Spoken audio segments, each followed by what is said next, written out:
Hello there and welcome to the iRevised supplementary series for GCSE Physics. In this video we'd like to take a look at the Astronomy, Orbits and Space unit.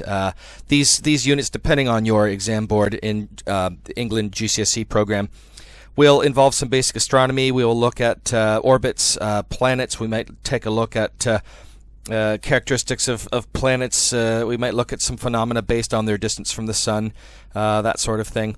We'll look at some stellar evolution. So I got a few questions there, and some cosmology, redshift, Hubble constant, Big Bang theory, proof of it, that sort of stuff. So a lot of qualitative stuff in this. And without further ado, we should get on with things. Right, so this question is about the solar system. An object at the center of our solar system is the Sun. I mean, these are easy marks. I hope we can get them. We're going to move on here. This one's going to be a little bit trickier. Now we actually got a calculation. What's the orbital speed? You know that speed is going to be that circumference divided by the time. It's going to be that complete path, that circular distance. You know that that is equal to 2 pi r. So you're going to have to do a calculation here. You're going to have 2 pi times this radius, 2.5 times 10 to the power of 8, and we're going to divide that by, now this is time in, okay, so our units want kilometers per day, so that's fine, so we'll divide by 690. So I get an answer of 2.27, let's say, times 10 to the 6, or if I like 2.3 times 10 to the 6, so 2.3 million kilometers per day. The distance between Earth and Mars varies between 100 million and 400 million kilometers. Explain why this distance is not constant. You might draw a diagram to help your answer. I think a diagram is always very helpful. So there's the Sun. Let's label it S for Sun. And maybe we can draw Earth and Mars in their orbits there. Okay, and if you've got a pencil or different colors, that's probably helpful to your cause. Now let's put Earth and Mars on opposite sides of the Sun, and you can just, you know, refer to the diagram. It's only 2 marks, so you can do you could just do this, you know. But I think you could say along the lines, you know, they orbit. Let's say orbital speeds are different. Earth will end up lapping Mars because it travels faster. So at some point they will be side. You could just say at some point they will be side by side. At other points they will be diametrically opposite the Sun. Just something to that effect. It's only 2 marks. I think we'll be okay. Okay. And then visible light from Mars reaches the Earth. Here's the speed. Show that when the planets are this distance apart, it takes about 600 seconds for light to travel this distance. Okay, so velocity is distance over time. We want to solve for time, so that's distance over velocity. The distance is going to be, I'm going to write 1.7 times 10 to the 8, and we're going to write for our speed. I know you don't just blindly write down 3 times 10 to the power of 8 because it's kilometers per second, so it's 3 times 10 to the power of 5.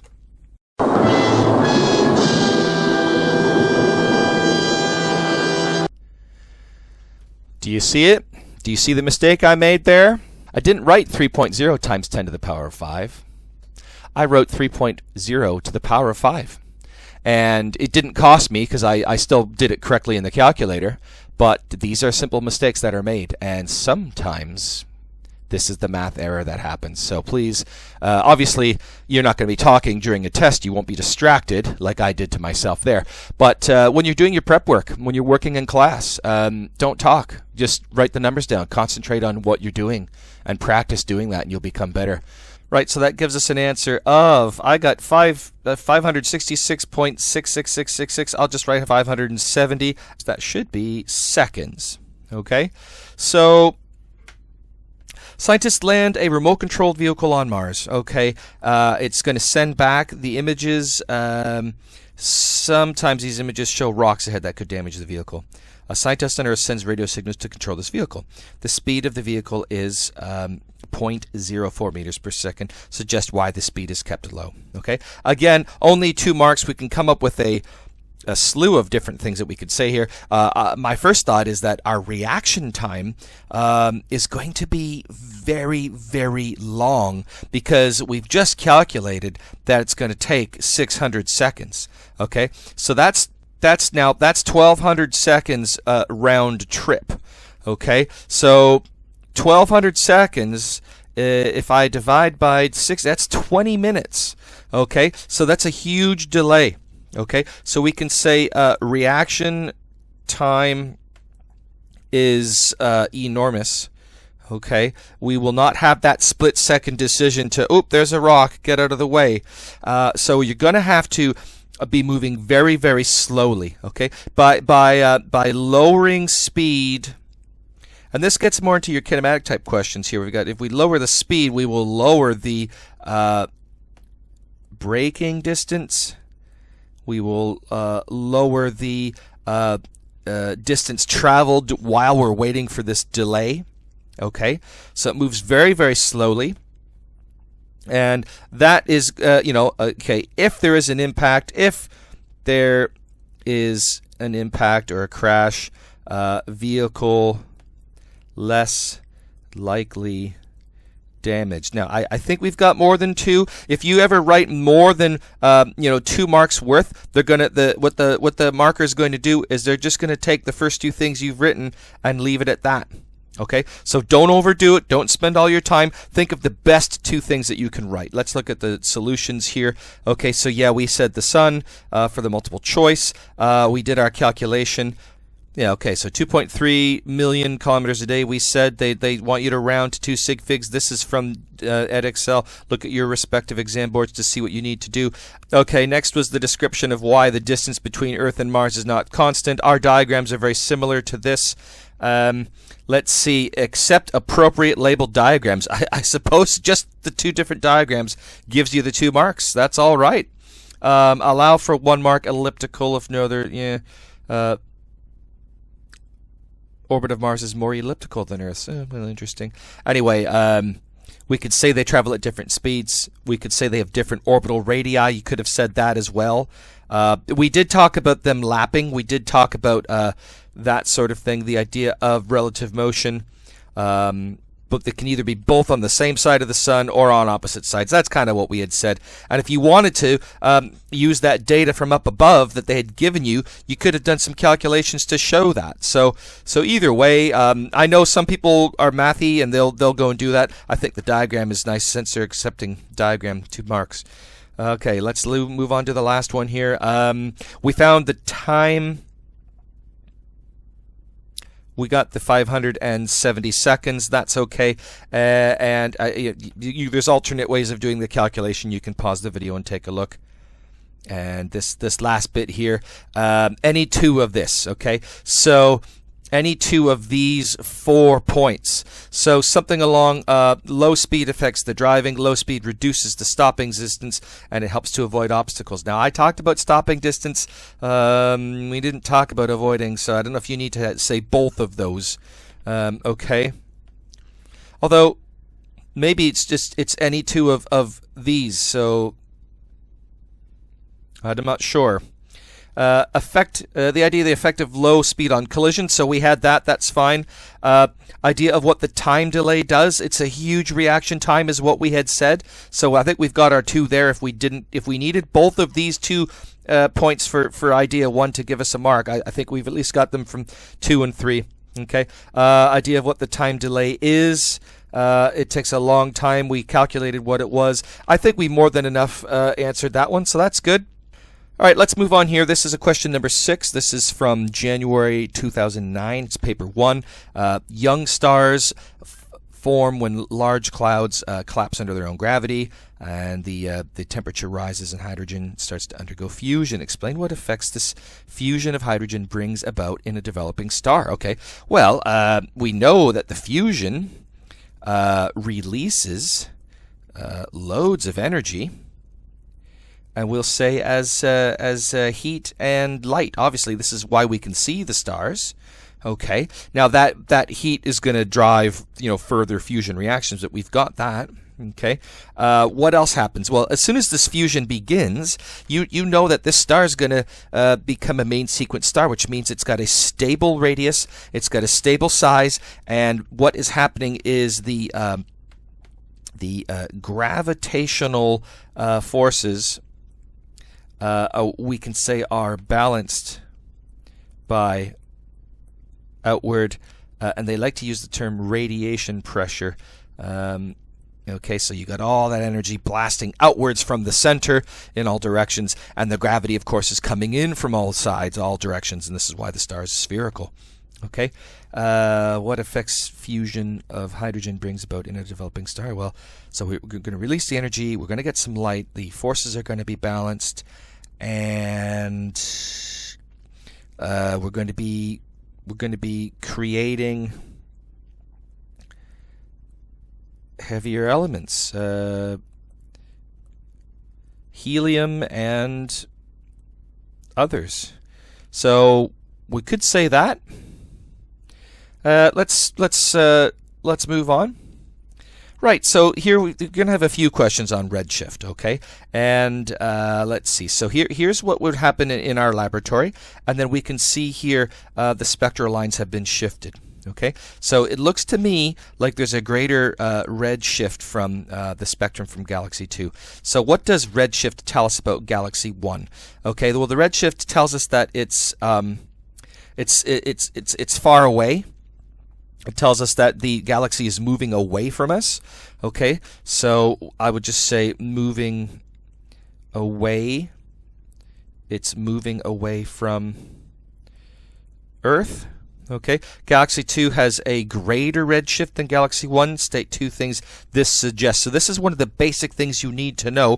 The greater the redshift, okay, so let's just say this. As I'm going to write it shorthand here. You would write an actual sentence. I'll say, as redshift increases, there's two things which happens, okay? Or as the redshift is larger, it means the galaxy is farther away, and it is moving faster away. Okay, think about this. If the okay, so here's the Earth, and here's Galaxy 1, and here's, I don't know, here's Galaxy 2. They're not that much further apart from each other, from Earth, but there's a difference. Okay, if the universe is expanding, I reconcile this for yourself. Does it make sense that the galaxy that is further away has to be moving faster than the one that's closer? If it wasn't, that other galaxy which is closer to the Earth might catch up.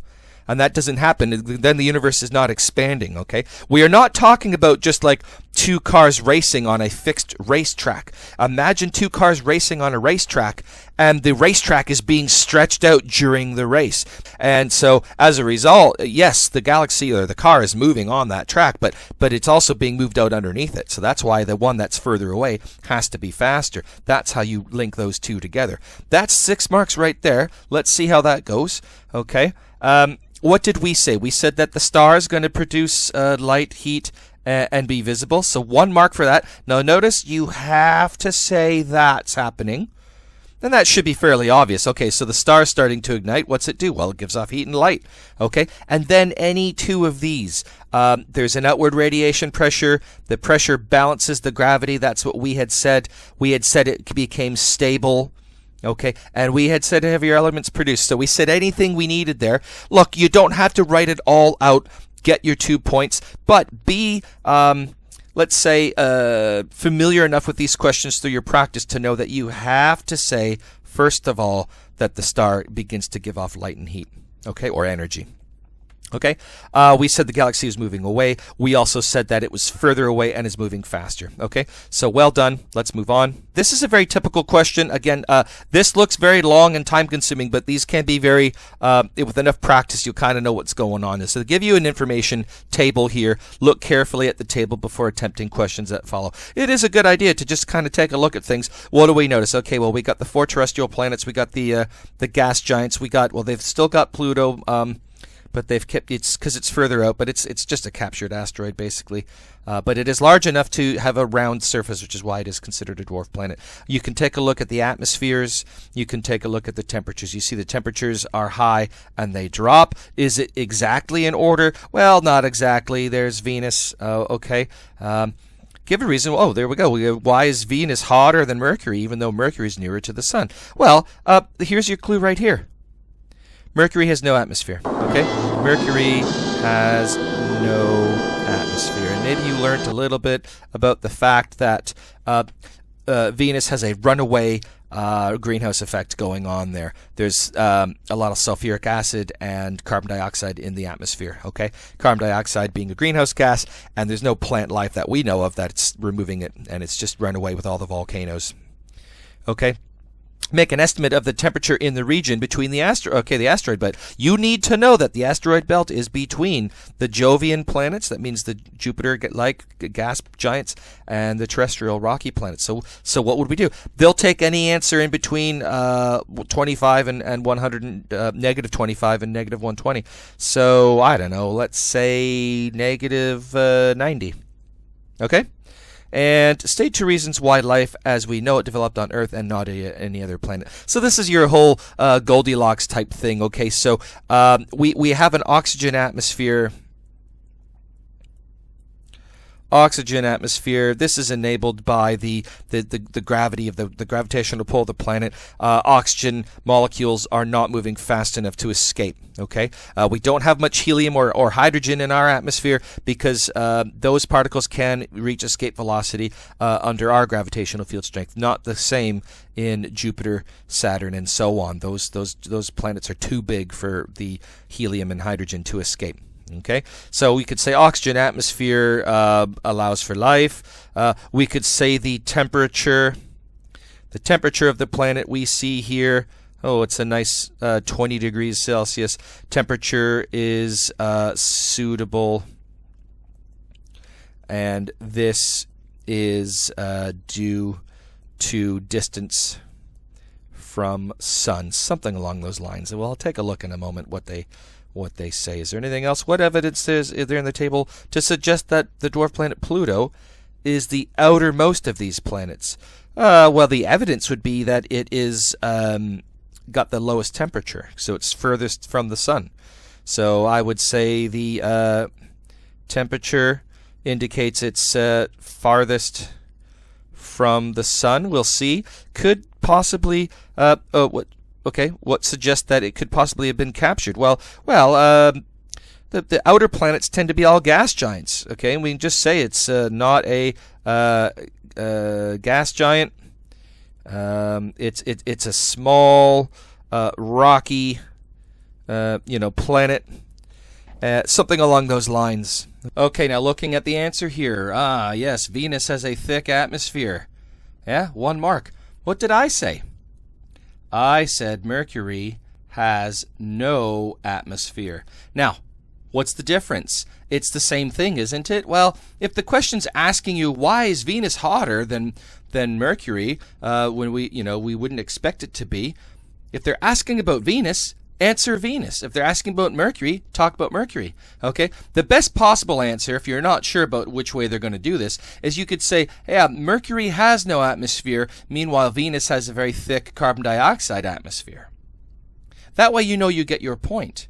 But answer what they're asking about. In my rush to just say, yeah, we've got this, I didn't fully think that one out, did I? You fell victim to one of the classic blunders. And this is a common mistake for people writing their exam as well. They get distracted, they get rushed, they get panicking, thinking about other things. Ooh, and next thing you know, and this is what I tell my students all the time, I know you know the answer, but you didn't answer the question. They were asking about Venus. So talk about Venus. Where was I? Okay, we had something in between that temperature. That was fine. Part C, we said the temperature of Earth was a good temperature. Oh, I meant to say this, and I kind of got going. I meant to say temperature suitable. What does that mean? I meant to say suitable for liquid water, which seems to be vital for life. Okay, so that's what I meant to write down. I got a little distracted. Let's see here. Warm. Some planets are too warm, too cold, so we're in the Goldilocks zone. So it's a good temperature. I just said appropriate temperature, so I mean, I guess we got a mark. Oxygen atmosphere, solid rock surface. You're not going to have life growing and developing in these clouds, in these storms on Saturn and Jupiter. So I guess a rocky surface would allow for life to evolve. Yeah, good point. Okay.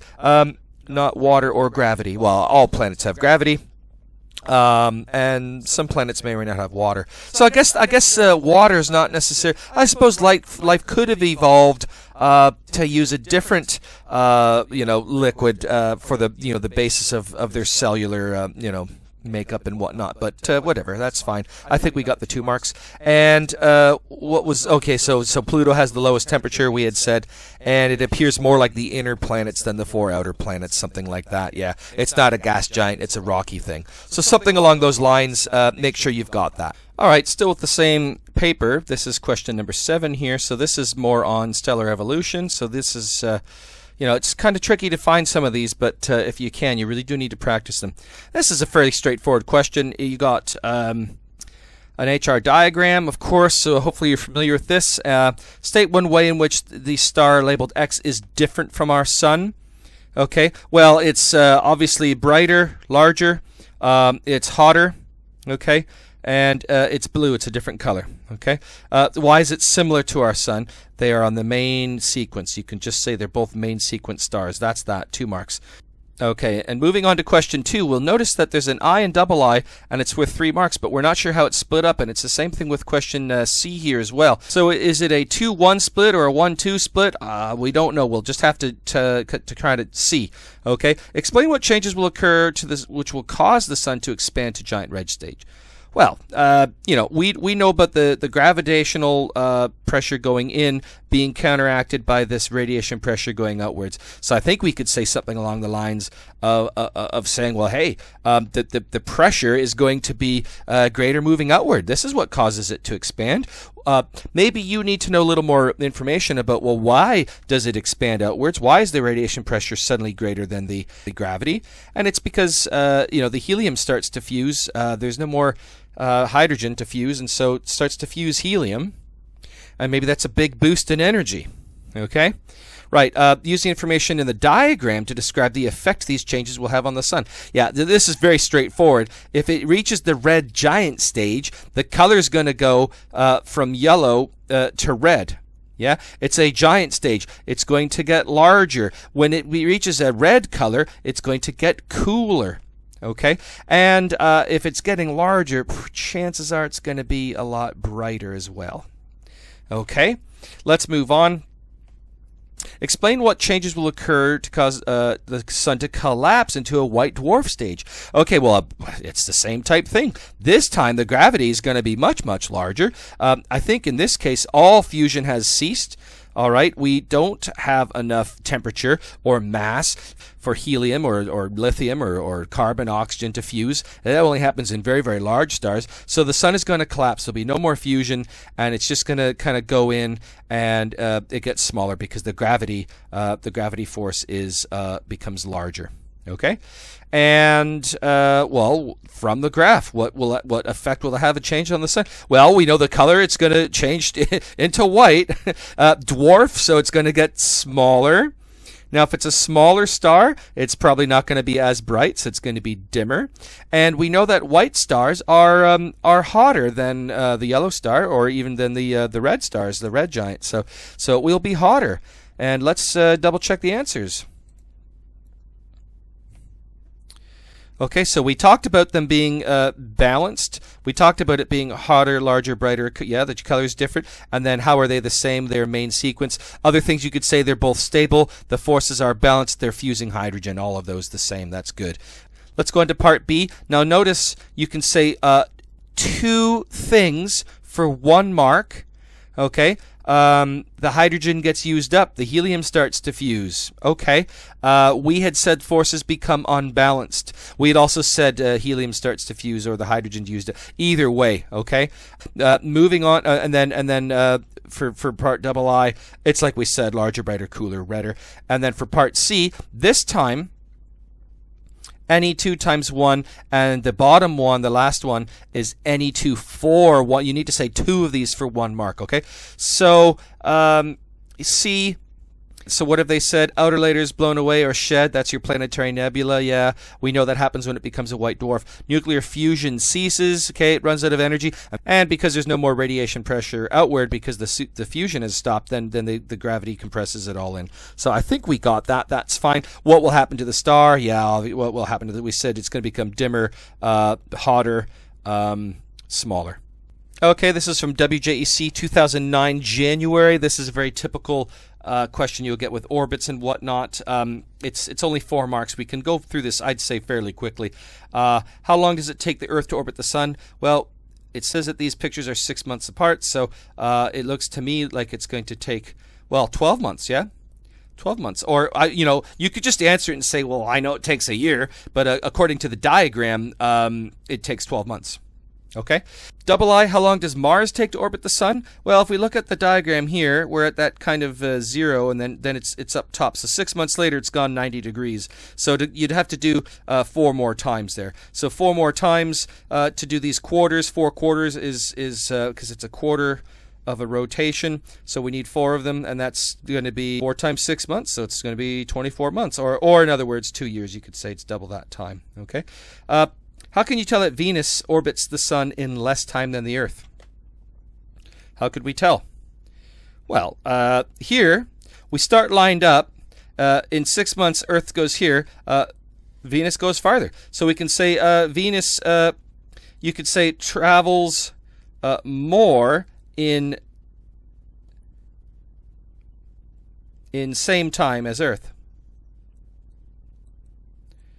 Okay. Now I know they say, how can you tell it orbits the Sun in less time than Earth? Well, Venus travels more in the same time for Earth, and therefore it's going to be completing in less time. Okay. Travels more in the same time is the same thing as saying doing 1 rotation in less time. Okay. So something along those lines. You could also just say, hey, from the diagram, it's like, well, look, I mean, it's practically 1 complete rotation, and Earth has only done a half. So either way, and Mars is further from Earth than the Sun. Give a reason why Mars takes longer for Earth to orbit. Okay, well, I mean, if you wanted to bring it back to the diagrams here, again, we can just say, like, Mars is further out. Mars actually travels a larger distance. Okay, it is moving slower. I know you can get into this whole, gravity, universal gravitation stuff. This is GCSE. Let's just keep it simple here. I would just say something along the lines of, Mars has a greater distance to go. I think the easiest thing to answer here is Mars travels slower. Why does it take longer?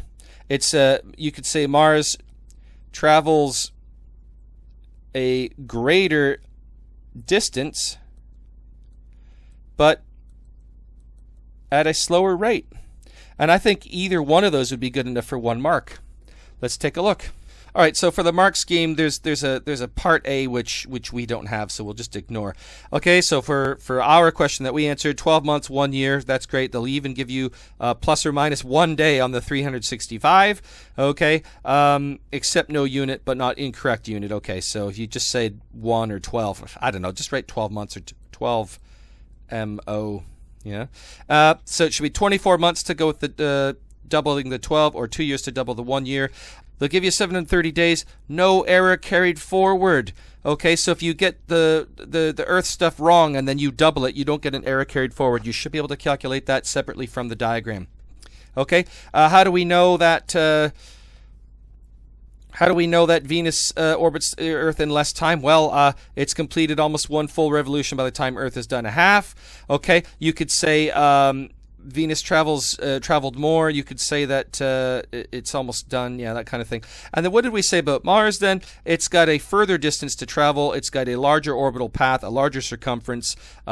a larger orbit or slower orbital speed. You can just say, hey, Mars travels slower. Okay, we've actually seen that it takes 6 months for it to only go a quarter of a revolution, so it is traveling slower. Okay, so there we go.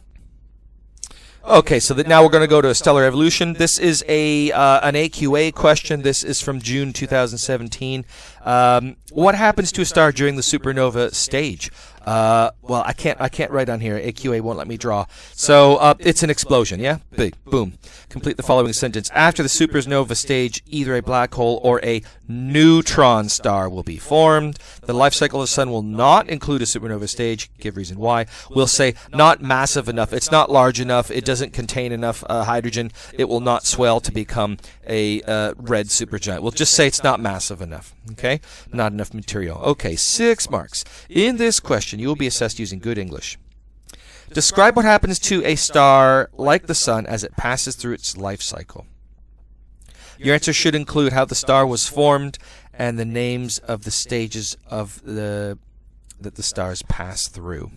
It's telling you what to write about. It's giving you some stuff here, and we've got plenty of things we could do. We could talk about the birth, the life, and the death.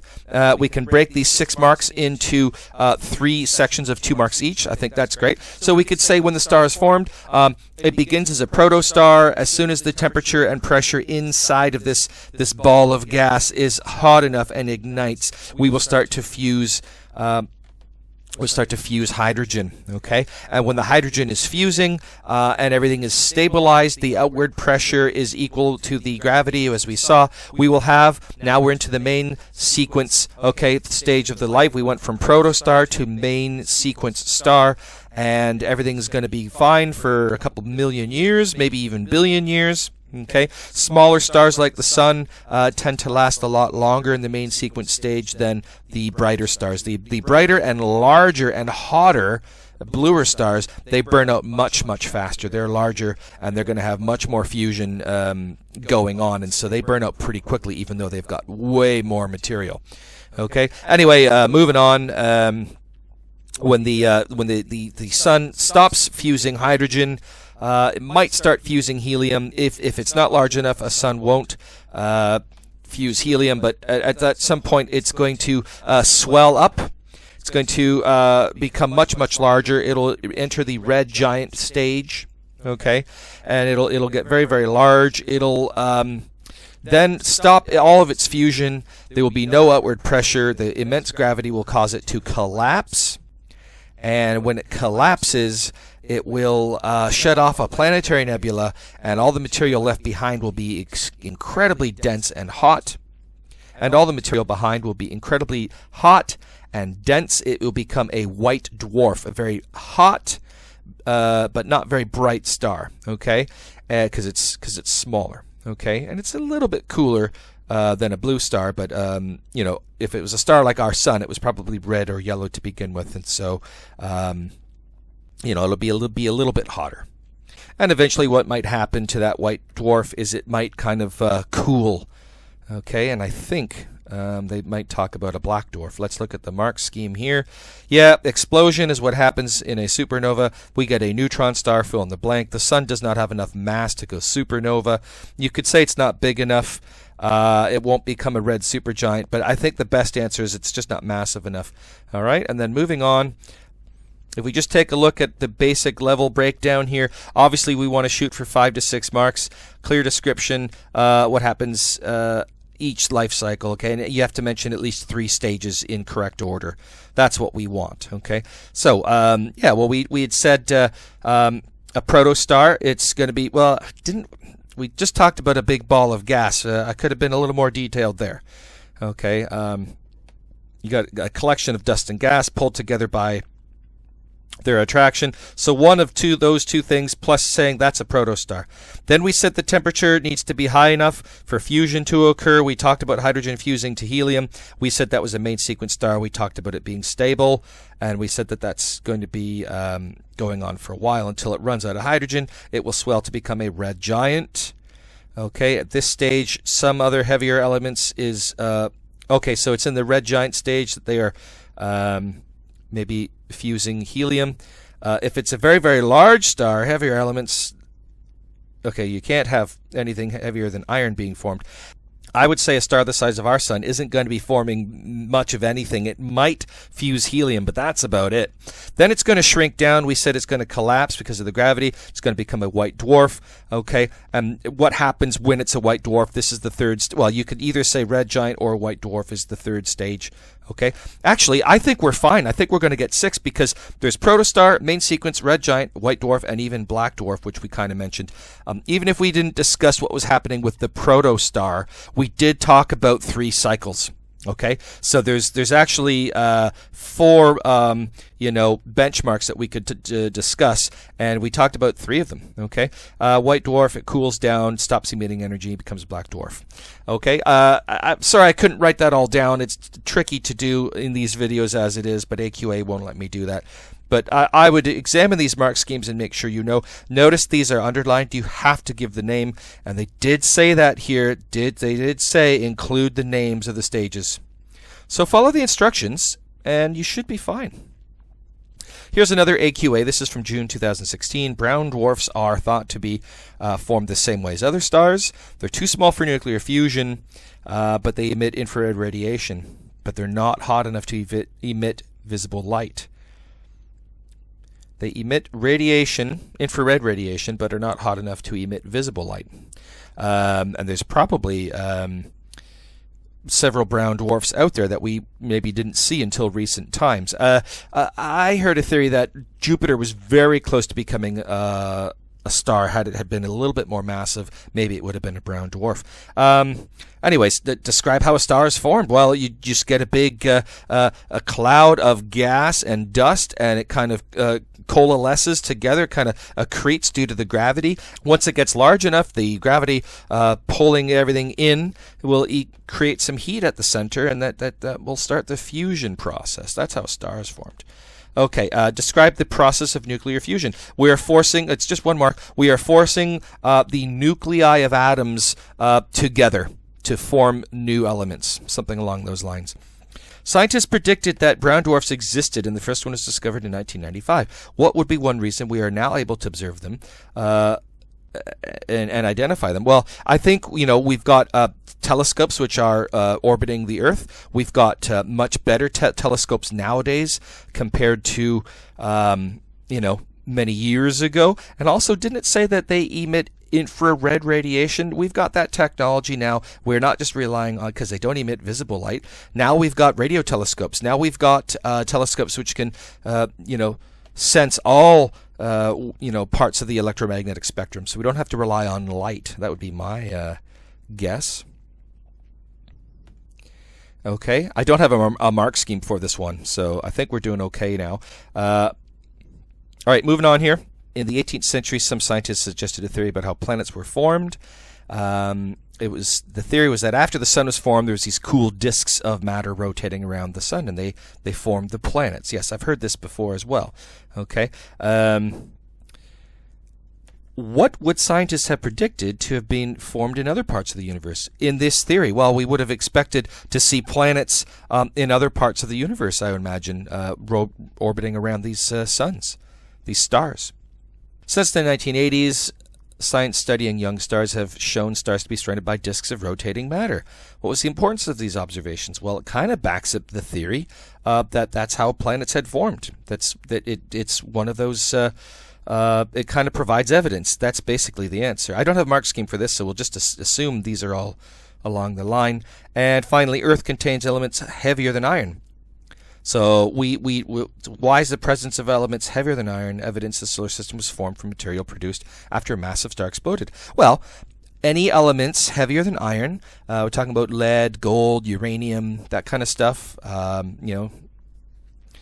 those elements are only formed during supernovas, and it's not going to be, they're not produced in normal-sized stars. So there you go. That's that. Okay. Moving on. This is June 2019. We've got here to give 2 pieces of evidence for the Big Bang Theory. We've got cosmic microwave background radiation. You can use the abbreviation. That's fine. And we have red shift of light. Okay, explain how this evidence supports the Big Bang Theory. We mentioned two things. Let's break it on down. We can say that the cosmic microwave background radiation shows how radiation, we could say gamma radiation, from the Big Bang explosion has redshifted. It has and you explain what that means. It has redshifted. It has we're going from very, very small wavelengths to very large wavelengths because it's been stretched out. So that radiation has been it's traveling across the universe, but it has been stretched out because the universe is expanding. So you can say it shows the universe is expanding. I'm writing very short form here. Please do better answers than this. Okay, redshift of light. Okay, so we can say light from galaxies is redshifted. It means the distance between us and these galaxies is growing. And it means that we also know that the further away these galaxies are, the greater the redshift. We know the faster they're moving and the greater that distance is growing. So distance is growing, and we can say because the galaxies are moving away from us, something along those lines. Okay, it's just 6 marks right there. Let's have a look. Right, so we've labeled the two things. Oh, redshift of galaxies. I said redshift of light. Yeah, let's be honest. Let's be critical of ourselves and understand. I don't like it when students say, "Oh, that's good enough." No, this is not good enough at all. It's the redshift of the light from the galaxies. Okay, should have been more exact on that one. Okay, and then what else? Okay, so there's 4 possible points for each of those two things that we were mentioning.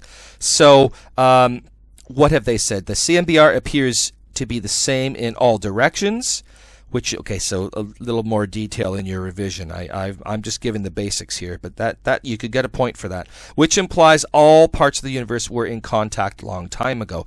Aha, so that's interesting. So because it's the same everywhere, it implies it was all at one singular point. That's one of the bases of that theory.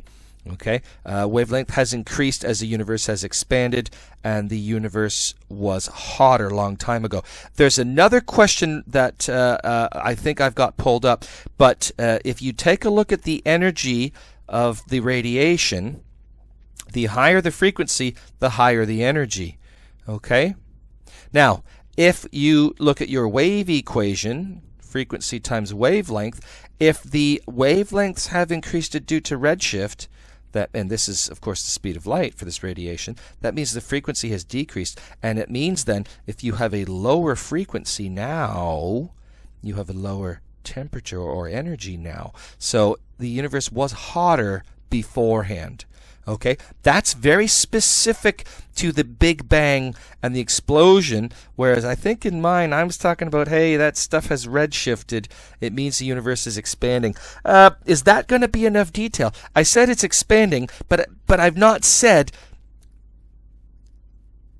Well, I guess redshift. Yeah, basically, I'm saying I instead of saying redshifted, and again, you're going to talk about redshift down here. So here you can say, hey, I know that that's gamma radiation, and maybe I said it and I didn't write it, but that wavelength is spreading out as the universe has expanded. I suppose if I had taken a little more time and written it like I really would have done in an exam situation, I would have gotten this for saying the wavelength increased as the universe expanded. Okay? Moving on down to the redshift of galaxies. The further the galaxies from the Earth, the greater the redshift. Now, that's something I had said. I didn't quite write it all down. You really, really do need to sit there, practice writing. Light from galaxies is redshifted. Distance is growing. Galaxies are moving away. Let's see. This is more detail. The further the galaxies from Earth, the greater the redshift.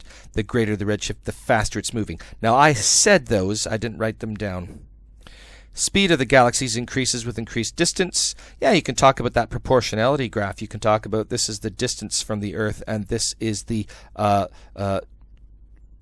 recession velocity. It's the velocity we've calculated for it to be moving away. Relationship between speed and distance implies the Big Bang explosion from a single point. Okay, again, getting back to this single point type thing. I think we've had more than enough on there. Okay, I didn't model for you due to time how to write a proper answer, although we did talk about all the points. Okay, so here we go. Here's that graph we were just talking about. This is WJEC June 2014, paper 1. And here it is. Here's the recession velocity and the distance from the galaxy. State how this graph supports Hubble's theory. Hubble's theory was the recession velocity is directly proportional to the distance from Earth. Well, how does the graph support this?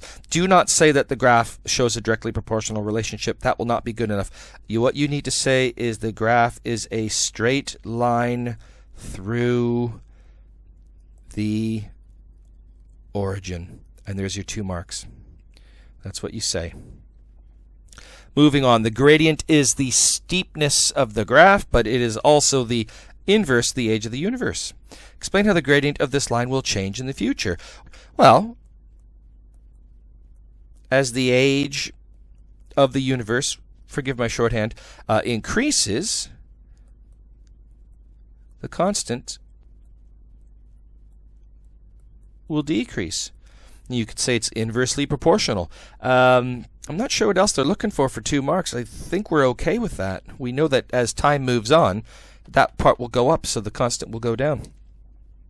The speed of recession of a distant galaxy is measured as 6,000 kilometers per second.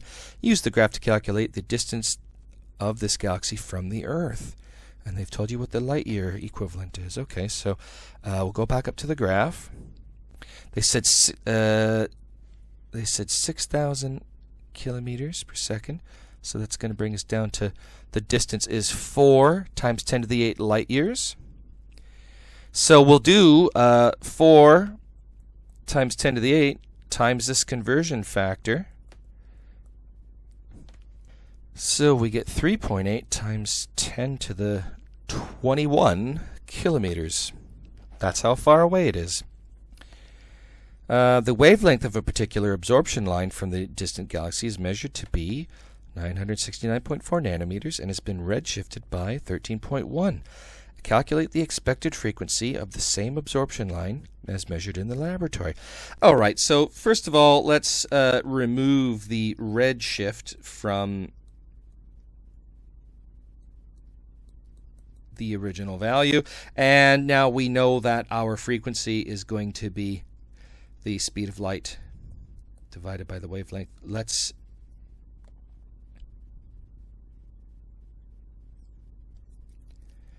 Frequency is the speed of light divided by that wavelength. I would ask that you write things out. I want to show you something here. Ask yourself, will the units work out? This is meters per second, and this is nanometers. Nanometers means times 10 to the power of -9. So get that in there, and the meters will cancel out, and you'll be ending up with hertz. That's what we want. Okay? So 3 times 10 to the 8 divided by 656.3 times 10 to the -9. And you should get a very large value. If you don't get this 10 to the -9 in here, you're only going to get something like 4,000 hertz. It just seems a little bit low. So 4.57 times 10 to the 14 hertz. Explain how the CMBR provides evidence that supports the Big Bang theory. Okay. Well, so we had... basically radiation from explosion has stretched wavelength due to expansion of the universe. Yeah, we could get back to that thing that we'd said in the other, because it's everywhere and it's all around, it's the same everywhere. It means it came from the same point at some point. So you could say that as well, and I think that was from another question. And here's what I was talking about last question. Space has a temperature of about 3 Kelvin, so just above absolute zero, and is filled with CMBR energy. Why is the temperature of space will decrease as the universe continues to expand? Right, so as we had said, and I've already explained this now, yeah, as the wavelength goes up, the frequency goes down, and the energy is equal to Planck's constant times that frequency, and if the frequency goes down, the energy will go down. I've already kind of talked about it. I'm not going to write much. Let's see what the mark scheme says. Okay, so that first question was about describe how the graph shows that it's directly proportional. It's a straight line through the origin. 2 marks. Done. Okay. We had said also the age of the universe will be bigger, which means the gradient will be lower. Good. Okay. Okay, moving on to B. Our calculation, we had 3.8 times 10 to the 21. If you didn't get the times 10 to the 8 for the number of light years, then you only got 1 mark because you'll be off by a factor. But we got that one correct. Okay, part C. That's a 5 marker, that calculation we did. We subtracted what the redshift effect was. In our calculation, we converted into meters to make sure the units would work out. You get a mark for the manipulation and the substitution, and then you get your answer. That's fine. Okay. I'll let you pause the screen here if you want to read about some alternative things that you might have happened if you missed something. You can still get 4 marks for some, maybe 3 for the other, depending on what mistakes maybe you've made. Okay.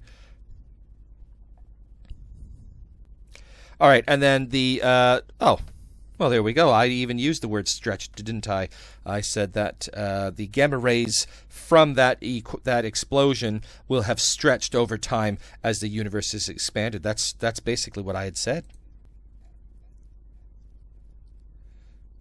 Radiation from explosion has stretched wavelength due to the expansion of the universe. Yeah, so I would say that that's 2 marks. Look, I wrote that very sloppily as I'm rushed for time for this video, so I hope you take that diligence to really craft your answers better. Okay, and then the other question was, and we had said that as well, hadn't we? Because the wavelengths will get longer, the frequencies will decrease, which will mean the lower energy waves. So that's fine. I just want to briefly talk about this question number 6 here. The WJEC loves these questions about geostationary satellites and comparing them and contrasting them with fiber optic cables. Okay, so it's not really an astronomy thing per se, but it is kind of related. I think I've seen talks of geostationary satellites in other papers as well, not necessarily from the astronomy unit, but maybe, like I say, related to other aspects, okay, of the curriculum. So. Just be aware for that. I'll leave this question here. You can pause it, give it a try. And here's the mark scheme. You can pause that and give that a try. Okay, here's a colorful one, WJEC. This is from June 2017, paper 1, and they've given you, I've seen they've done 2 exams where they've given a color-coded spectrum, but I doubt your school is going to color photocopy your exam. Anyway, compare the spectra from diagrams B and C with the diagram. Now let me caution you, okay? You might look at this, okay? Here's from the laboratory, and you would say, hey, these have been red shifted. Okay, and you might say things like, oh, B and C have been redshifted. They're not asking you to compare the diagrams. They're comparing you the lines in the diagrams. Okay, talk about the spectra. So you can say the spectra lines, or even just the lines, let's see, from B are red shifted more than C. We're comparing the lines. Okay, what does this tell you? So we've said they're both shifted and that B is shifted more. How do we know? Well, we can see it's shifted more. Explain what this tells us about the galaxies. If X is shifted more, galaxy X is moving away faster, therefore is also farther away. If something is traveling faster, away, then it will be further away in the same amount of time. Right. Name the theory that supports, so this is the Big Bang Theory. Explain how the CMBR fits with this theory of the Big Bang Theory. Okay. Well, we've said this a few times already. Okay. Let's move on. We'll just look at the marks later. Let's talk about this graph here. Calculate the wavelength if the number of waves per centimeter is 2. So if I've got 2 waves per centimeter, then if I do a reciprocal, then that's going to be 0.5 centimeters per wave. So let's say 0.5. Okay. State what happens to the wavelength as the number of waves per centimeter increases. If I've got number of waves per centimeter going up, then the reciprocal is going down. So we will say that the wavelength would decrease. Okay. State the intensity of a wave that has a wavelength of 1 millimeter. Okay. Well, if you have a wavelength of 1 millimeter, that's 0.1 centimeters per 1 wave. So that's going to be 10 waves per centimeter. And on our graph, 10 waves per centimeter brings us to just above this, and I'm going to say 210 units. Let's look at the answers. Right. So, on that diagram B, the lines are shifted to the red end of the spectrum, and they are shifted more than C. B is shifted more than C. So we've said they're shifted, and it's shifted more for B. Okay, X is further away from us. We said because the light has spent longer in space, it's moving away faster. I think we had also said that, yeah, it's moving away faster, therefore it's further away. So now it says mark 1 must be linked to mark to the second mark. So it's further away from us because it's moving away faster. That's what we had said. Okay, they're very big on this on I would say most exam boards, but particularly WJEC and Edexcel. You sometimes have to link one mark to the other. We got the theory right, yes. Short wavelengths or gamma rays have become longer and stretched out, yes, over time, and that tells us the universe has expanded, okay? So, again, with enough practice from your particular exam board, you will know exactly kind of the stuff they're looking for. Do you need things to be linked? Do you need certain things to have been said there, okay? Yeah, we got 0.5. We said it decreases, and we said 210. Good. Okay, so here's another question from the WJEC. This is June 2012. Very similar question with this CMBR graph. Okay, state the intensity of the most intense microwaves. Well, I would say that that is at 380, it looks like. All right, calculate the wavelength in millimeters of the most intense microwaves. So there we had 5 waves per centimeter. So that's going to be, if we're going to do the reciprocal, then that's 0.2 centimeters per wave. Reciprocal of 5 is 0.2. And so if it's 0.2 centimeters per wave, then that's going to be 2 millimeters per wave, or the wavelength. Name the theory. Yes, a Big Bang Theory. Describe this theory. I think we've seen this. Well, this one's a little bit different. The previous questions were saying, how does CMBR support the Big Bang Theory? This just says, describe the theory. Okay? The universe began at a single point and was, I don't know, we can say created by a huge, and that's an understatement, explosion. Okay? That's what the Big Bang Theory is all about. Okay?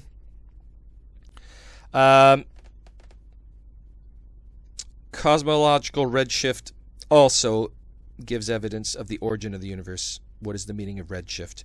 So, again, it's only one mark. We will just say wavelengths increasing, something to that effect, towards the red end of the spectrum. Let's just say that in the interest of time. I won't write it all out. Light from galaxies differs in the amount of redshift we observe. State what such differences tell us about the galaxies. Well, again, this is what we've seen a few times here now. It's like this. The greater the redshift, as redshift increases, we know two things. We know the velocity increases, and we know the distance between us and that galaxy also increases. All right, you're starting to see, if you do enough practice, you'll start to really learn these. Yeah, right. 380, we had said, point 2, Big Bang. Universe started at 1 point, and matter was thrown up by an explosion. So they like you have that word explosion. We've seen this from WJEC now. A few questions. And then we had said that the wavelength was what was redshift? So wavelength increasing or spectral lines shifting to the red end of the spectrum. We've said that. We said they tell us two things: how far away the galaxy is and how fast it's moving. And they like the word away, how fast it's moving away. We had said, so I'd said the velocity, the greater the redshift, State what such differences tell us. I don't even think we need to say the greater the redshift. We could have just said, hey, it tells us how fast it's moving away. I said, I got into a trap here. I said, hey, the greater the redshift, the greater the velocity, and the greater the distance away from us, which is true. But they weren't asking about what's happening when you've got a higher redshift. Just what does the redshift tell us? It tells us how fast it's moving away and how far away. How far away. That's what it tells us. You got to watch what they're asking you, okay? I know what I'm talking about here, but I've answered the wrong thing because I was saying, hey, the greater the redshift, the greater this, the greater this. They just want to know, what does the redshift tell us? The redshift tells us how fast they're moving away, how far away they are. Okay? So watch for these little nuances, otherwise it will trip you up. Okay, so here we've got a question, WJEC 2005, January. This is about the Andromeda Galaxy. They're saying, how long does light from there take to reach us? Well, if it's this many light years away, then it takes that many years to reach us. It's 2.2 times 10 to the 6 years. That's the trick, okay?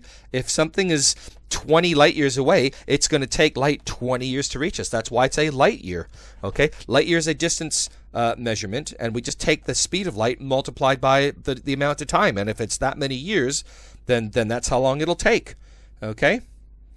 Oops. That needs to be a 6. Watch your writing. Explain how the dark lines crossing the spectrum are produced. These are absorption spectra lines. Okay, so you guys know you've got an atom and you've got your orbitals, you've got your electrons, and what might happen is it might, gain a little energy and be promoted to another level. Okay, and when that happens, it will absorb energy at a certain wavelength, a certain frequency. And of course, when the electron goes back to its ground state, it's no longer excited, it will give off a photon of a certain light. Okay, so your emission spectra will give off bands in a darkness. Okay, the absorption spectra is going to have dark areas in that spectra. All right, so we can say atoms absorb certain wavelengths or frequencies. I'm just going to write the symbol. My apologies. Of light. That light becomes the energy which promotes the electrons. Atoms absorb certain wavelengths of light, leaving dark bands in the spectrum. We'll take a look at the mark scheme. I'm not sure if that's going to be enough for 3, but we'll see.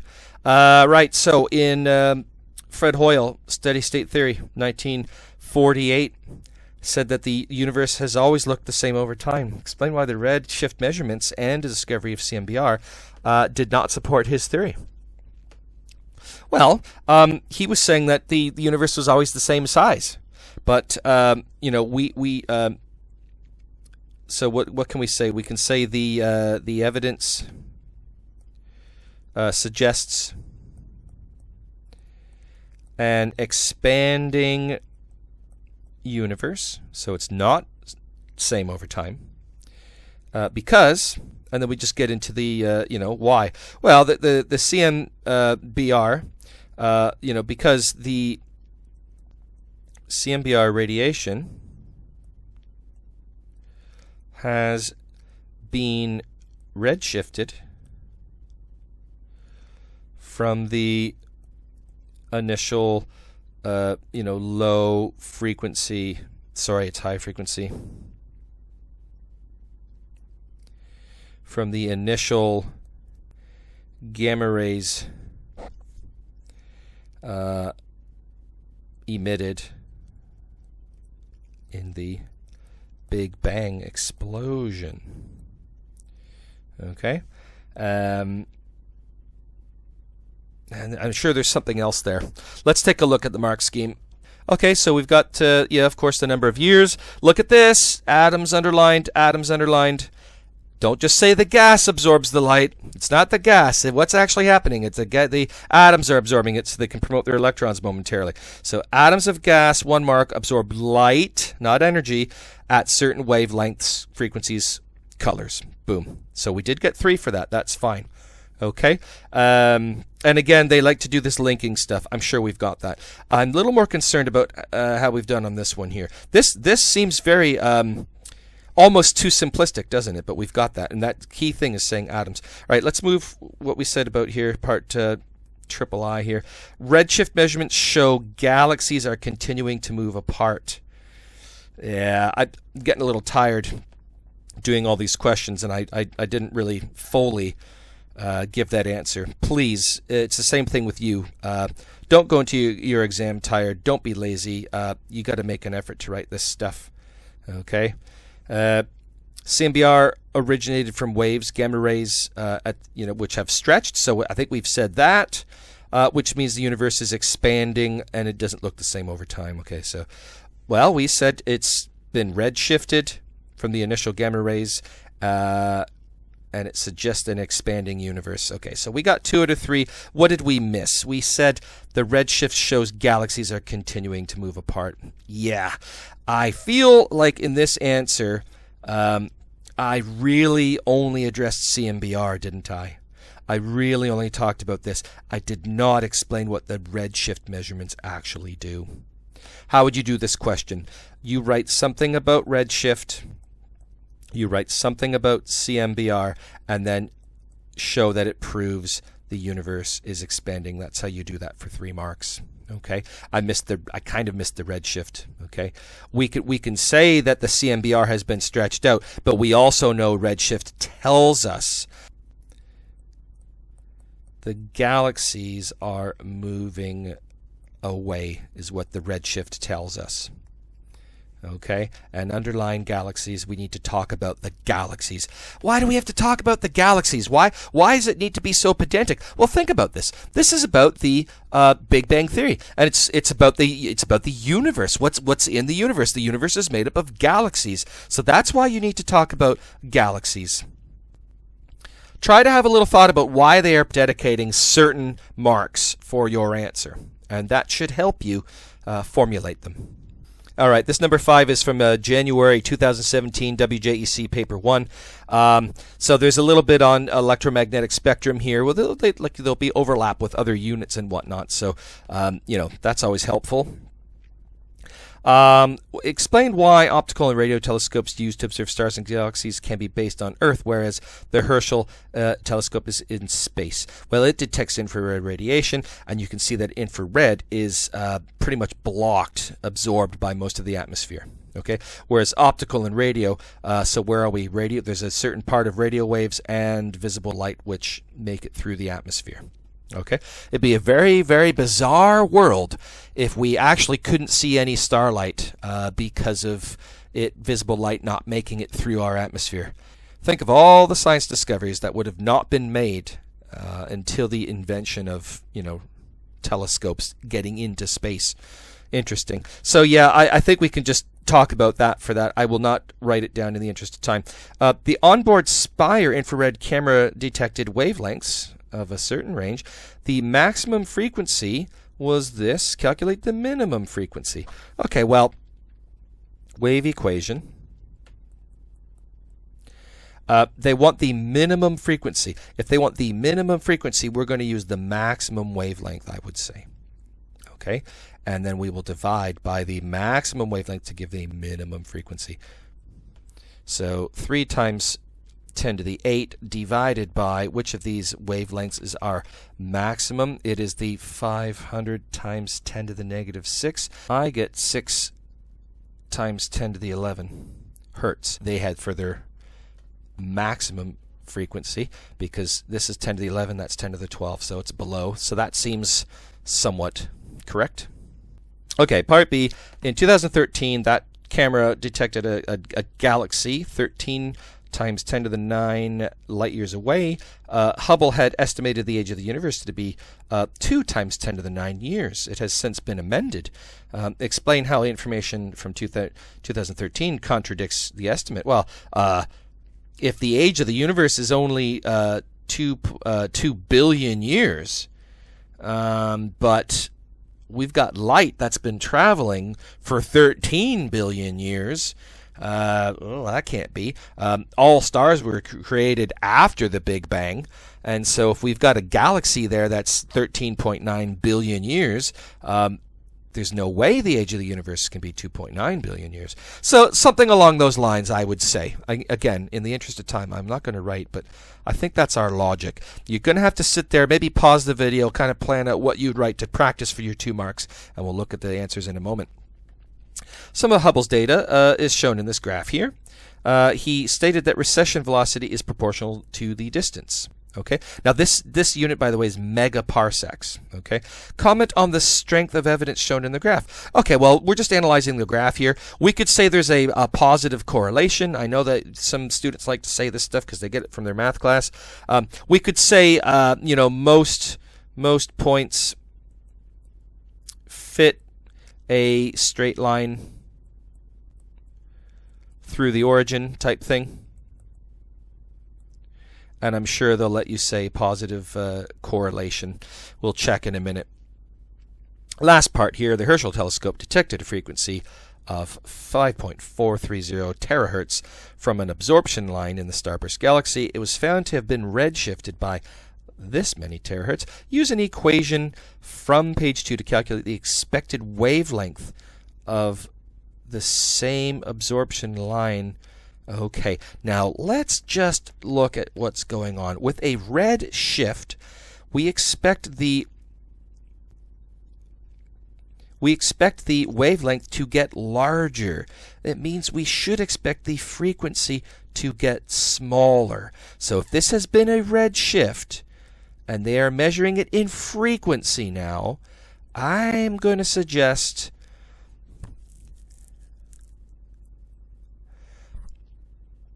that this redshift needs to be subtracted. But if this was what was detected and that was the shift, I think we need to add it. Because if you remember a previous question we did, we actually subtracted it when it was a wavelength. So we get 6.287. Right, so our calculation should be that the wavelength is going to be divided by the frequency. Please write everything all out so you can check. Yeah, there are units. This is terahertz. So we're going to have 6.287 times 10 to the 12. Yeah? We get an answer of 4.77 times 10 to the negative 5 meters. Okay, let's take a look at the answers. Right, so we had said the atmosphere allows visible light and radio waves to go through, but infrareds are blocked. Yeah, we got that. Okay, again, second mark linked to the first. Right,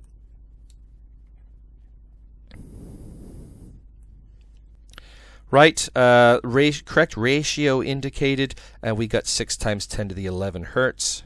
Correct ratio, just calculation. You get a mark for showing the calculation. Yeah.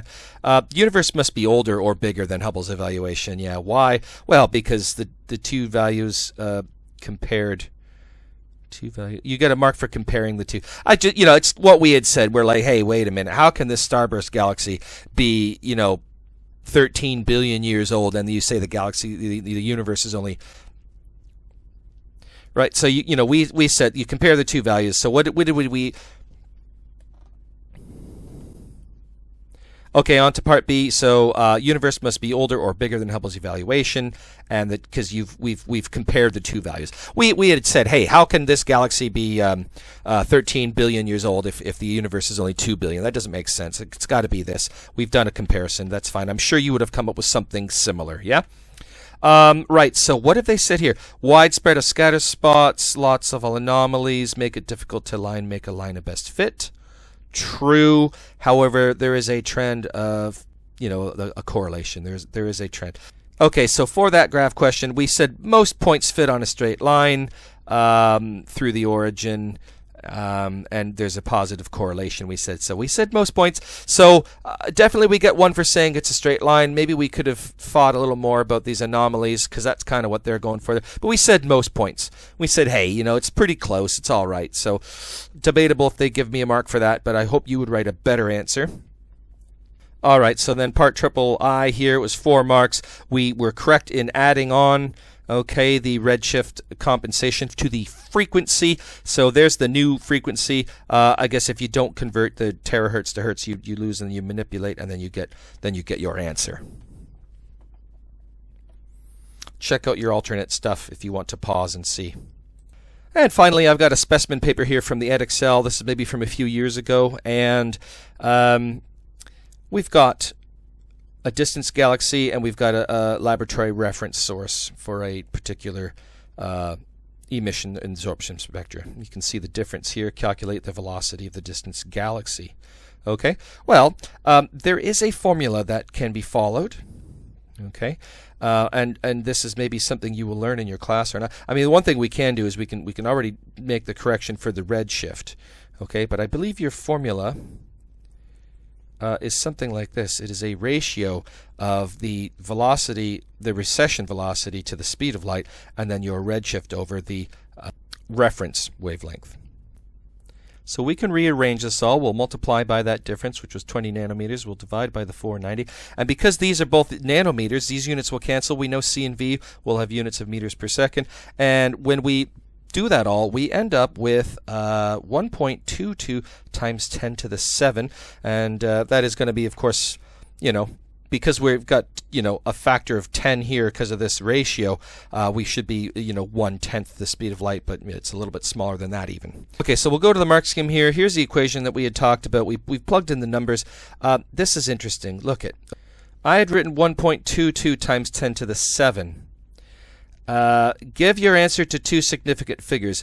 I did not do that. I did not see that. That's going to cost me a mark. I've only got a 3 now. Okay? Yeah. You rearrange, substitute, get your answer, then round. I've only got 3 out of 4. Read the question. Okay, and that takes us to the end here. I know we've gone through a lot of questions in record time, so I hope that's maybe helped out with some issues that you've had. But definitely, for your particular exam board, you are going to want to practice similar questions over and over and over so that you can kind of get the nuances of maybe how one question is slightly different from another. And that's the difference between, a 4-mark question on one paper and 2 marks on another, even though it's the same question, you might think. Okay, so make sure you're practicing, and we'll see you in the next video.